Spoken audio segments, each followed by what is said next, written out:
የምርሽ ነው ይሄ? አዎ ምን ነው ጭራሽ መኪና እንኳን የሌለው በእግሩ መሄድ ሰው ነው ከጠበሽው? በእግሩ መሄድ ሰው አይደለም ያልሽ ማን ነው? ቆይ ፈረስ ሌላችሁ አይደል እንዴ? አባ እንኳን ይዛት መጣ ስራ ላይ ሆኜ ስላረፈኩ ነው። ተረጋጊ።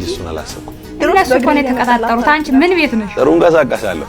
እግዚአብሔር ካለ ደግሞ ለወደፊቱ ትምኝሃን ከዚህ ሰው ጋር ጓደኛ ምን በማያገባችሁ ጥልቅላችሁ መኪና እንኳን የለው ትንሽ እየሰጦታ እንኳን አላመጣልሽ። ነባክሽ ሄርሚ አቁሚ። አንቺ እንደምታስቢው ሀብትና መኪና ወሳኙ ነገር አይደለም። ዋናው ነገር ፈጣሪን የሚፈራ ጥሩ ልብ ያለው ስሜትሽን ሐሳብሽን የሚረዳ የሚደግፍ አንቺ መችሽ አንቺ በጣም ትልቅ ልብ ያለሽ ልጅ ነሽ። ምንም ጤነኛ ሆነን እስከሰራን ድረስ ሀብት የሚገኝ ነገር ነው።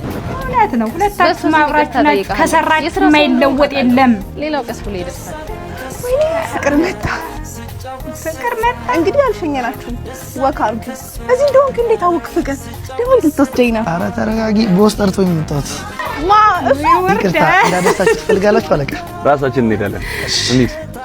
ውርደት ይሉሃል። ይሄ ነው በቃ ማንን እንደወደድሽ ለማወቅ እኔ ነው እንስ ንብረቴን የሚለው በመኪና ይመጣ ማንም ሴት ትወደኛለች። እኔ ግን እንፈልገው እኔን ባይ ኧረ እሷ አልፋለች። በቃ እሷ ናት ሚስትህ።